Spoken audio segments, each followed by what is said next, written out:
देखिए 2017 के बाद से हम देख रहे हैं कि हर बार अयोध्या में जब भी दीपोत्सव होता है तो वर्ल्ड रिकॉर्ड यहां पर बनाया जाता है। लेकिन इस बार की दीपावली, इस बार का दीपोत्सव हर बार से अलग है। जी हां, तो चाय पर चर्चा में सबसे पहले बात अयोध्या के हाईटेक दीपोत्सव की हम कर लेते हैं। इस बार दीपोत्सव में तकनीक का उत्सव भी आपको देखने को मिलेगा। रामलला के प्राण प्रतिष्ठा के बाद ये अयोध्या में पहला दीपोत्सव है जिसे भव्य और दिव्य मनाने के तमाम इंतजाम किए जा रहे हैं। उत्सव के दौरान 500 स्वदेशी ड्रोन अलग अलग फॉर्मेशन बनाकर रामकथा के प्रसंगों का चित्रण करेंगे। 6 देशों के कलाकार अपनी अपनी शैली में रामकथा का चित्रण करेंगे। साथ ही अयोध्या में संपूर्ण भारत के भी दर्शन होंगे, क्योंकि 16 राज्यों के कलाकार सांस्कृतिक प्रस्तुति देंगे और अतुलनीय भारत की तस्वीर पेश करेंगे।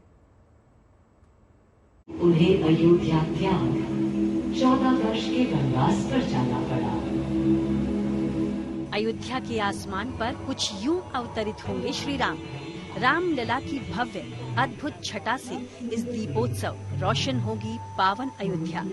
इस बार स्वदेशी ड्रोन आसमान में पेश करेंगे राम कथा।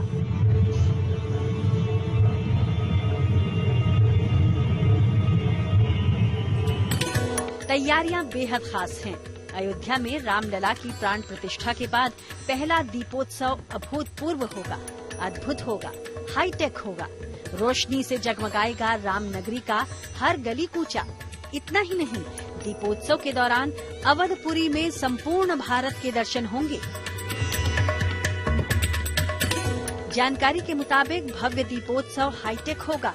Light and sound show, laser show के अलावा मेड इन इंडिया के 500 ड्रोन अलग अलग फॉर्मेशन से राम कथा के प्रसंगों को पेश करेंगे और आत्मनिर्भर भारत का संदेश भी दिए जाने की कोशिश रहेगी। वहीं सांस्कृतिक और धार्मिक झांकियों में भी टेक्नोलॉजी का प्रयोग किया जा रहा है। इसके अलावा 25 लाख दिए जलाकर नया वर्ल्ड रिकॉर्ड, तो वहीं 1100 वेद आचार्य भी सरयू नदी की भव्य आरती कर रिकॉर्ड बनाएंगे। यही नहीं, 6 देशों के कलाकार अपने अपने यहाँ की नृत्य शैली के माध्यम से राम कथा का मंचन करेंगे। साथ ही 16 राज्य जैसे उत्तर प्रदेश, कश्मीर, उत्तराखंड, हरियाणा, मध्य प्रदेश, पंजाब, महाराष्ट्र, असम, गुजरात, हिमाचल प्रदेश, झारखंड, राजस्थान, बिहार, चंडीगढ़, सिक्किम और छत्तीसगढ़ के कलाकार भी सांस्कृतिक कार्यक्रम पेश करेंगे। यानी अयोध्या की पावन धरती पर रंगीन लाइटिंग्स, ग्रीन आतिशबाजी और लेजर शो के बीच इस बार संस्कृति, अध्यात्म, आस्था और इतिहास का जो संगम नजर आएगा, उसकी रौनक देखने लायक होगी। कुल मिलाकर अवधपुरी में सरयू किनारे संपूर्ण भारत की छटा बिखरेगी। झांकियां इस बार हमने अलग कलेवर, अलग स्वरूप में प्रदर्शित की है और इसमें जो विभिन्न प्रसंग हैं रामायण के, उनको अलग अलग झांकियों के माध्यम से प्रस्तुतिकरण करने का प्रयास है। भारत में बने हुए ड्रोन, मेड इन इंडिया वाले, क्योंकि अब बड़ी तेजी से हम लोग भी प्रौद्योगिकी के क्षेत्र में तरक्की कर रहे हैं, तो आधुनिकता और हमारी प्राचीनता, हमारी परंपरा और विज्ञान दोनों को सामंजस्य करके एक साथ हम प्रस्तुत करने का प्रयास कर रहे हैं कि किस तरीके से आसमान में कलाबाजी करते हुए ड्रोन अलग अलग फॉर्मेशंस करेंगे और साथ ही साथ म्यूजिक, लाइट, इसके जरिए उन संदेशों को हम लोग आम जनता में प्रस्तुत करेंगे। तो ये एक प्रयास है और साथ ही साथ इस बार बहुत सारे कलाकार मिल करके कोरियोग्राफ्ड तरीके से जो राम की पैड़ी है उसमें से सरयू की जो जलधारा बहती है, उस जलधारा के ऊपर बने मंच पर लाइव जीवंत प्रस्तुतियां भी देंगे, जिसको हम पूरा फसाड के ऊपर प्रोजेक्शन मैपिंग के जरिए प्रस्तुत भी करने जा रहे हैं।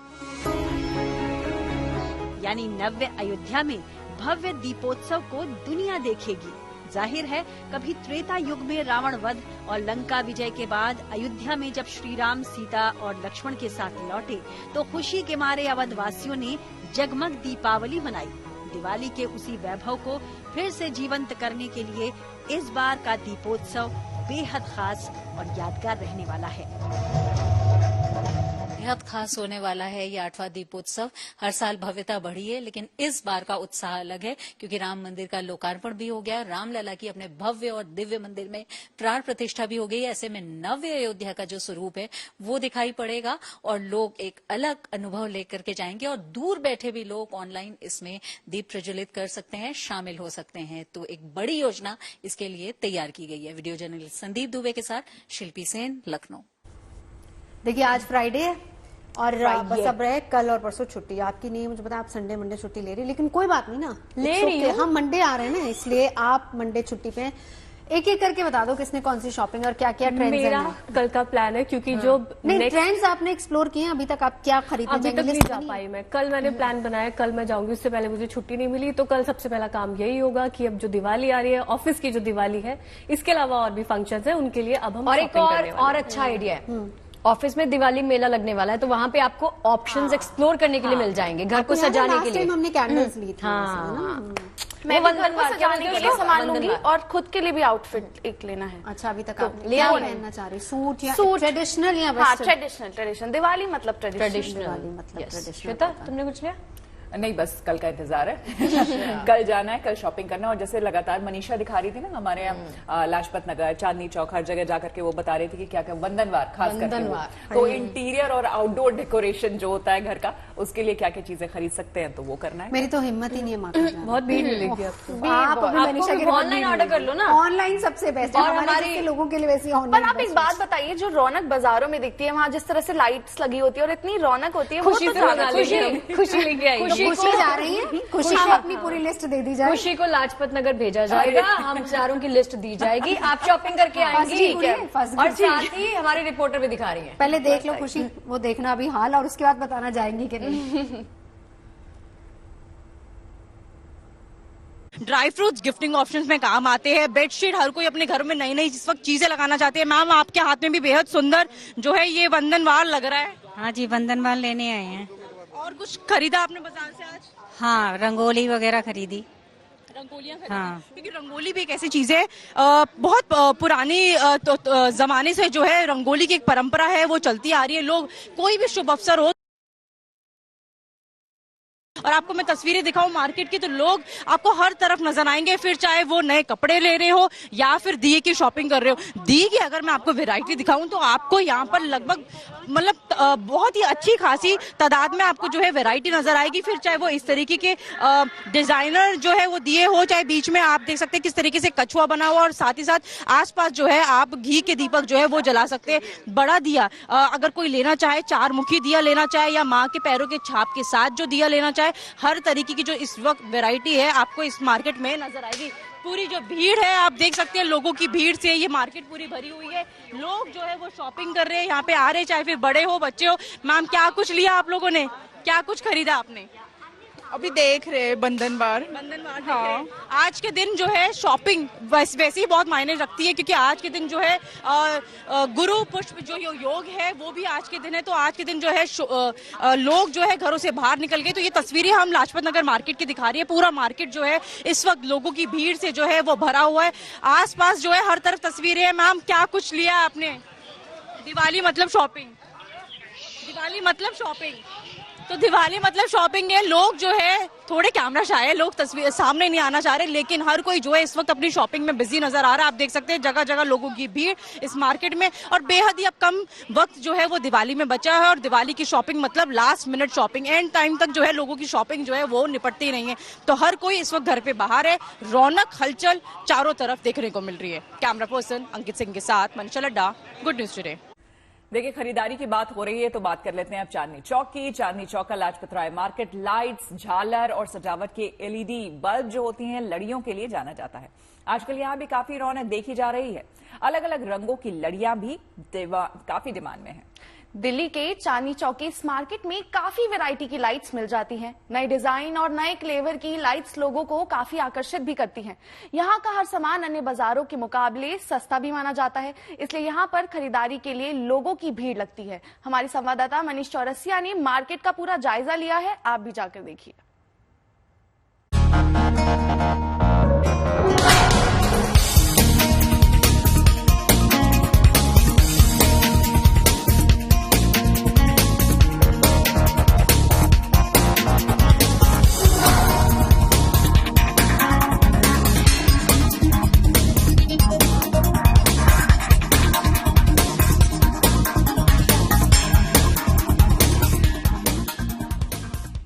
घर के एक एक हिस्से को आप रोशनी से जगमग कर दें। और इसमें सबसे महत्वपूर्ण होता है आपके घर का मंदिर।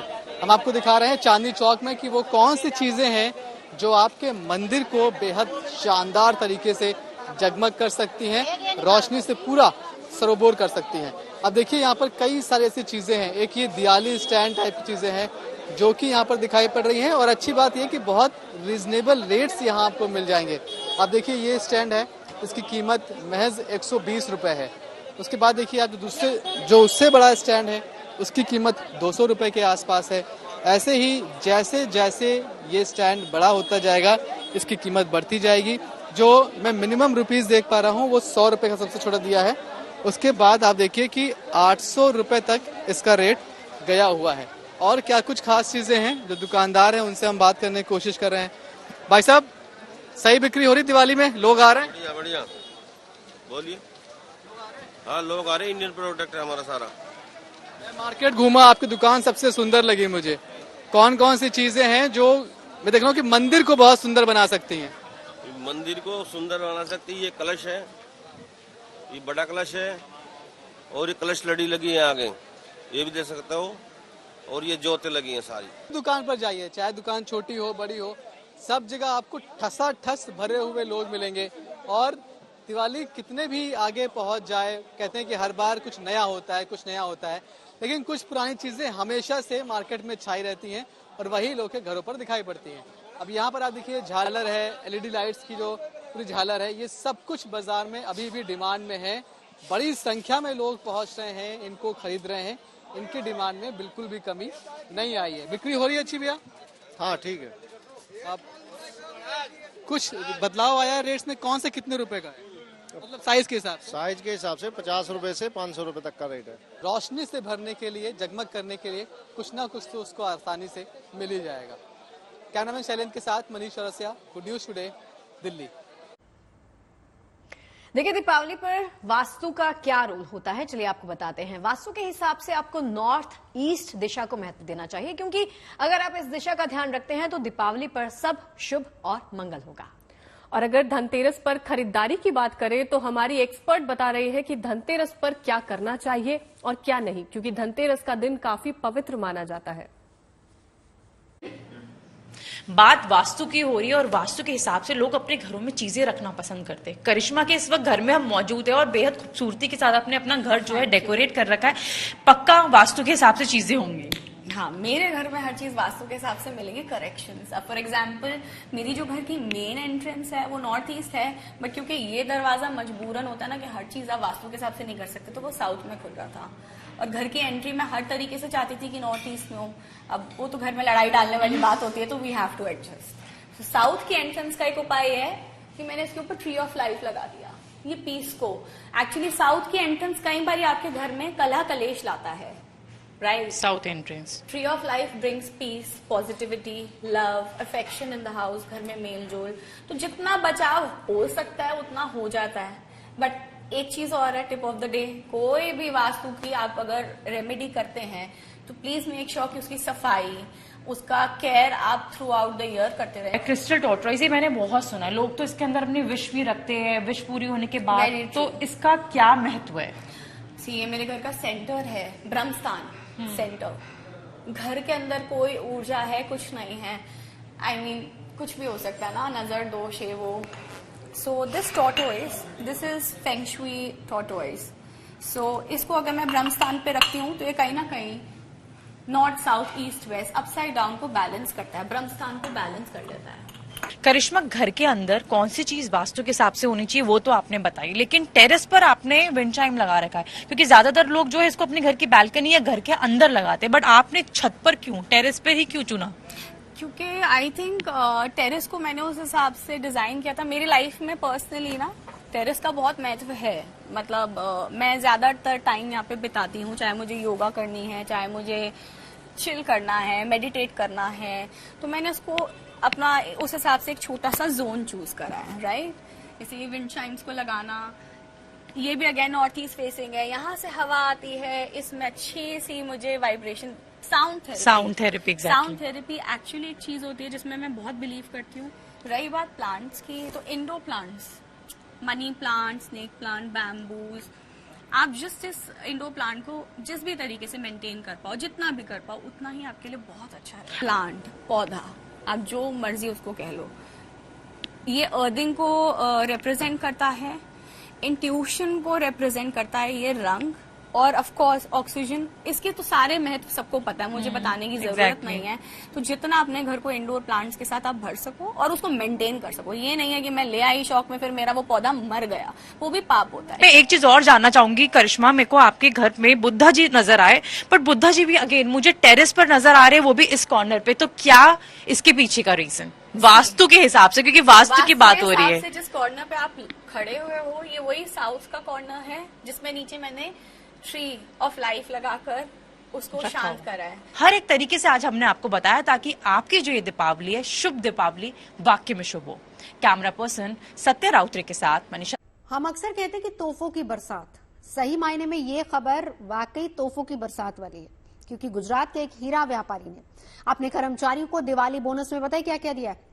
फ्लैट दिया है, गाड़ी गिफ्ट में दी है, एफडी दी है, और साथ ही साथ विदेश जाने के लिए टिकट्स और पूरी यात्रा प्लान करके दी है।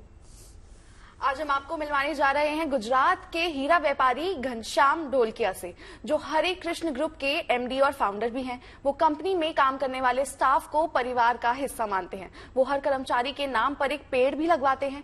कहने का मतलब ये है कि वो अपने हर कर्मचारियों का तो ध्यान रखते हैं, लेकिन उनके जो परिजन हैं उनका भी खास ख्याल रखते हैं। आपने वो खबर तो कई बार सुनी होगी कि गुजरात के एक हीरा व्यापारी ने अपने कर्मचारियों को बोनस में, दिवाली बोनस में कई फ्लैट दे दिए, कई गाड़ियां बांट दी, कई बार करोड़ों रुपए की एफडी करा दी। तो इस तरह के तमाम वो काम करते रहते हैं। लेकिन असल में ये हीरा व्यापारी है कौन, हम आज आपको उनसे मिलवा रहे हैं। हमारे साथ घनश्याम ढोलकिया जी हैं, जो कि फाउंडर एंड एमडी हैं हरे कृष्णा ग्रुप के। सर, हमने बहुत किस्से पढ़े, आपके कहानियों में सुने कि आप इतना कुछ करते हैं एम्प्लॉय के लिए। ये प्रेरणा कहाँ से आती है? ऐसा काम तो कम से कम एम्प्लॉय के लिए तो कोई भी नहीं करता। सबसे अच्छी बात है कि ये प्रेरणा, जैसे आपके घर में लक्ष्मी आएगी ना, वैसे आपको विचार आएंगे। जो आपके घर में अच्छी लक्ष्मी आई तो आपको अच्छे विचार आएंगे, बुरी लक्ष्मी आए तो बुरे विचार आएंगे।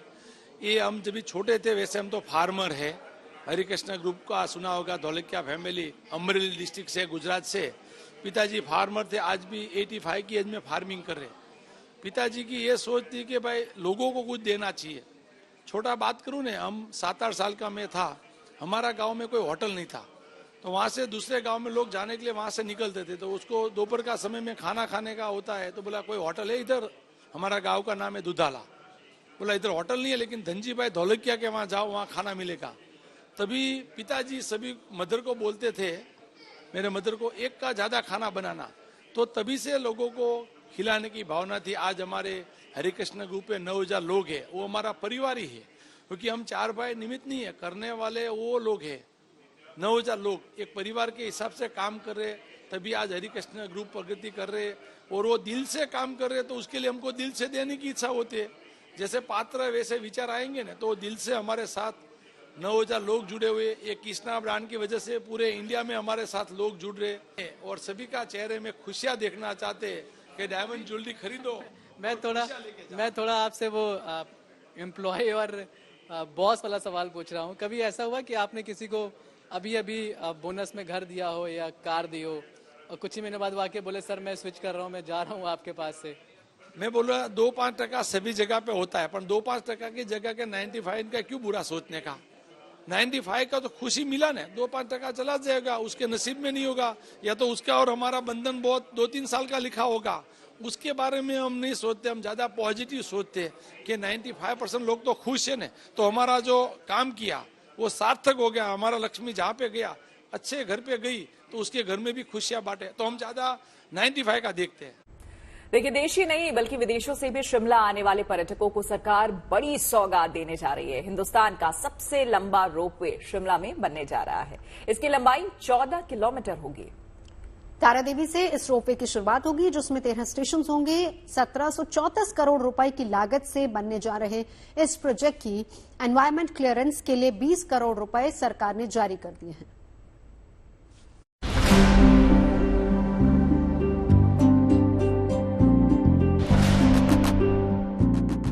ट्रैफिक की समस्या से निजात दिलाने और दुनिया के पटल पर टूरिस्ट प्लेस की पहचान दिलाने के लिए जल्द ही शिमला एक क्रांतिकारी दौर से गुजरने वाला है। शिमला में भारत का सबसे लंबा रोपवे बनने जा रहा है, जिसकी लंबाई 14 किलोमीटर होगी। दावा है कि इतना लंबा रोपवे देश में अब तक बना नहीं है। इस परियोजना से शिमला की खूबसूरती भी बनी रहेगी और रोपवे का सफर पर्यावरण संरक्षण के साथ साथ किफायती और सुरक्षित भी होगा। इस प्रोजेक्ट की एनवायरमेंट क्लियरेंस के लिए 20 करोड़ रुपए सरकार ने जारी कर दिए हैं। जो शिमला रोपवे है, ये हिंदुस्तान का सबसे बड़ा पहला रोपवे बनने जा रहा है और 14 किलोमीटर लंबा ये रोपवे बनना है। इस रोपवे परियोजना की लागत करीब 1734 करोड़ रुपए होगी। इस प्रोजेक्ट में 600 ट्रॉली लगेंगी। रोपवे के हर कैबिन में 10 लोगों के बैठने की क्षमता होगी। प्रति घंटा इसमें 6000 लोग सफर कर पाएंगे। इस परियोजना में 3 लाइनें होंगी, मोनाल, देवदार और सेब। ये परियोजना 76 किलोमीटर के सड़क नेटवर्क को कवर करेगी और इस प्रोजेक्ट में स्टेशन के पास पार्किंग की सुविधा भी मिलेगी। शिमला आने वाले लोग चंडीगढ़ से तारा देवी आसानी से तो पहुंच जाते हैं, लेकिन शिमला में ट्रैफिक कंजेशन की वजह से तारा देवी से शिमला तक 10 किलोमीटर की दूरी को तय करने में कई घंटे लग जाते हैं। लेकिन रोपवे बनने के बाद ये दूरी घटकर काफी कम हो जाएगी। सब लोग शिमला के रहने वाले हैं, आप देखते हैं कि कितना यहाँ पे जाम लगता है। टूरिस्ट सीजन में पर्यटक जो है दिक्कत में आते हैं और घंटों जो है जाम लग रहे हैं। तो ऐसे में ये रोपवे जो है एक संजीवनी साबित होगा शिमला के लिए। इस रोपवे की शुरुआत तारा देवी स्टेशन से होगी। इसमें 13 बोर्डिंग, डी बोर्डिंग स्टेशन होंगे, जबकि एक स्टेशन टर्निंग स्टेशन होगा। पहला स्टेशन तारा देवी में बनेगा। इसके बाद जुडिशियल कॉम्प्लेक्स चक्कर, टूटी कंडी parking, new ISBT Tuti Kandi, railway station, old ISBT Shimla, lift, Sachivalaya Chhota Shimla, Naubahar, Sanjauli, IGMC, ice skating rink और 103 नियर होटल चेतन पर 13 स्टेशन बनाए जाएंगे। अच्छी बात ये भी है कि रोपवे का किराया बस जितना ही होगा। इस प्रोजेक्ट को 5 साल में पूरा करने की डेडलाइन रखी गई है, जबकि इसके पहले फेज को 2.5 साल में पूरा करने का लक्ष्य है। शिमला से विकास शर्मा के साथ bureau report, good news today. चाय कैसी थी आज की? अच्छी, कड़क पोल्यूशन वाली। इसलिए बोल रही हूँ ना, क्योंकि इस पोल्यूशन में कड़क चाय अच्छी लगती है। अदरक वाली। अदरक है जो हम कहते हैं ना मसाले, जो कल हमने टिप्स दिए थे। हाँ, वो एक और टिप देना था कि सारे मसाले इकट्ठे गरम करके नहीं पी लेना, पेट खराब हो जाएगा। तो आप बता दीजिए इनको जरा। ये शगुफ्ता के जो कल पोल्यूशन वाले टिप्स थे, उसमें एक टिप और ऐड हुआ। आप खुद ही बताइए ना, कौन सा वाला? ये जो अभी हमने दिया है कि हमने जो नुस्खे आपको छोटे छोटे बताए थे कि गर्म पानी में सुबह थोड़ी सी हल्दी मिलाकर पीना है, काली मिर्च मिलानी है, सौंठ, वो सारा इकट्ठा नहीं करना है, थोड़ी मात्रा में। हाँ, और फिर पेट खराब। हाँ, पेट खराब हो जाता है, ये इसने बता दिया है, ये नहीं करना। लेकिन फिलहाल तो भाई लोगों का गला, सेहत सब खराब हो रहा है। AQI पता है 283 तक पहुंच गया। हालात बिल्कुल सामान्य नहीं है और डॉक्टर सीधे तौर पर कह रहे हैं कि आप घर से बाहर नहीं निकलिए, निकलना है तो मास्क पहन के निकलिए। स्पेशली जो वल्नरेबल्स हैं या फिर बच्चे हैं, उनके लिए तो गाइडलाइंस अलग से जारी की गई हैं। बिल्कुल, तो आपको बता दें खास करके बुजुर्ग और बच्चों का खास ख्याल रखना है इस सीजन में, क्योंकि देखिए हमारा ही जो अभी हमारी स्थिति है ना वो बहुत खराब है। गले में खिचखिच ऐसी शुरू हो गई है, कई लोग बीमार होकर ठीक हो चुके हैं। तो दरअसल आपको बता दें कि अभी फिलहाल जो स्थिति है, झाग में हानिकारक, यमुना के पानी की बात करें तो वहां पर झाग में हानिकारक कार्बनिक पदार्थ होते हैं, जिससे कि जहरीली गैस निकलती है जो कि सीधे वायुमंडल में घुलती है। इसके अलावा झाग से ऑर्गेनिक पार्टिकुलेट मैटर यानी कि कार्बन के कण भी निकलते हैं, जो कि हवा में मिलकर उसे हानिकारक बनाते हैं। देखिए दिल्ली के कालिंदी कुंज से ये खास रिपोर्ट। दिल्ली के कालिंदी कुंज में इस वक्त हमारी मौजूदगी है। जो टॉक्सिस का लेवल है यमुना नदी में लगातार पिछले कई दिनों से बरकरार है और इसी टॉक्सिस लेवल को कम करने के लिए फिलहाल दिल्ली सरकार की तरफ से डिफॉर्मर का छिड़काव जो है वो यहाँ पर किया जा रहा है। इसके साथ साथ जो ये सफेद रंग की चादर आप देख रहे हैं, जो पिछले कई दिनों से लगातार पूरी यमुना में इस वक्त नजर आ रहे हैं, उनको फिलहाल घाटों तक जाने से रोकने के लिए बाकायदा यहाँ पर ग्रीन कलर के अगर आप देखेंगे तो नेट जो है वो यमुना के बीचों बीच जो है वो बिछाए गए हैं, ताकि सफेद झाग जो है वो आगे की तरफ ना जाए। और उसके साथ साथ अगर देखा जाए तो बाकायदा यमुना के बीचों बीच अगर आप देखेंगे तो यहाँ पर इस तरीके की पाइपलाइन जो है वो बिछाई गई है, ताकि यहाँ पर जितने भी फॉर्म यहाँ पर झाग जो है उनके ऊपर इस डिफॉर्मर का छिड़काव जो है वो यहाँ पर किया जा सके। इस तरीके की तैयारी जो है वो दिल्ली सरकार की तरफ से की गई है। इसके साथ साथ अगर आप देखेंगे तो यहाँ पर बोर्ड के जरिए भी तमाम जो कर्मचारी हैं वो लगातार यहाँ पर इस फॉर्म के ऊपर छिड़काव जो है वो करते हुए आपको नजर आएंगे। और ये पिछले कई दिनों से यहाँ पर किया जा रहा है, ताकि ये जो सफेद रंग की चादर है, झाग है, उनको कम किया जा सके और आगे की तरफ घाट की तरफ ये जो टॉक्सिस का लेवल है, सफेद रंग के झाग हैं, वो आगे की तरफ ना बढ़ सके। इसकी तैयारी जो है वो फिलहाल दिल्ली सरकार की तरफ से की जाएगी, क्योंकि अगले कुछ दिनों में छठ का पर्व है और लोग घाटों पर पूजा अर्चना करने के लिए पहुंचेंगे और ऐसे में वो सफेद रंग के झागों में पूजा अर्चना ना करे, इसको लेकर के ये तैयारी जो है वो फिलहाल की गई है। कैमरा पर्सन जगन्नाथ के साथ सुशांत मेहरा, दिल्ली। बंगाल की खाड़ी में उठे चक्रवाती तूफान दाना की बात करते हैं। कल रात को इसका लैंडफॉल हुआ असर देखा गया है ओडिशा और बंगाल के कई जिलों में। अनुमान के मुताबिक तूफान के लैंडफॉल के दौरान तेज हवाएं चली, जोरदार बारिश हुई, जिसके चलते जगह जगह काफी नुकसान भी हुआ है।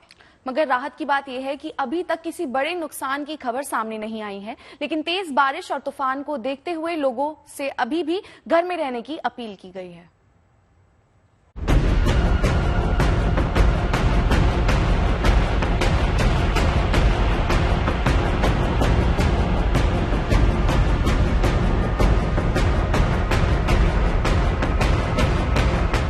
समुद्र में ताकतवर लहरें भी उठी, तूफानी हवाएं भी चली और जोरदार बारिश भी हुई। चक्रवाती तूफान डाना के असर से जिसका लैंडफॉल देर रात ओडिशा और बंगाल के तटीय इलाकों में शुरू हुआ, जो सुबह तक जारी रहा। बंगाल के न्यू दीघा और ओल्ड दीघा इलाके से आई ये तस्वीरें तूफान की तीव्रता को बयां कर रही हैं। इस वक्त रात के 1 बजे हैं और हम लोग हैं दीघा, पश्चिम बंगाल के तटीय क्षेत्र दीघा में, जो पूर्वी मिदनापुर जिले में आता है। और साइक्लोन दाना का लैंडफॉल प्रोसेस शुरू हो चुका है। आईएमडी के अनुसार रात 11:30 बजे से ये प्रोसेस शुरू हुआ है और उड़ीसा तट से 50 किलोमीटर दूर साइक्लोन दाना उपस्थित है और वो लैंडफॉल प्रोसेस जो है वो शुरू हो चुकी है। उसके साथ साथ आप देख सकते हैं किस तरह का जो सी कंडीशन है इस वक्त। साथ साथ तेज हवाएं 100 से 110 किलोमीटर की रफ्तार से इस वक्त हवाएं चल रही है और उसके साथ साथ गस्टिंग विंड जो है वो 120 किलोमीटर प्रति घंटे की रफ्तार से चल सकती है और इसी को लेकर इतनी आशंका है। और साथ साथ तेज बारिश।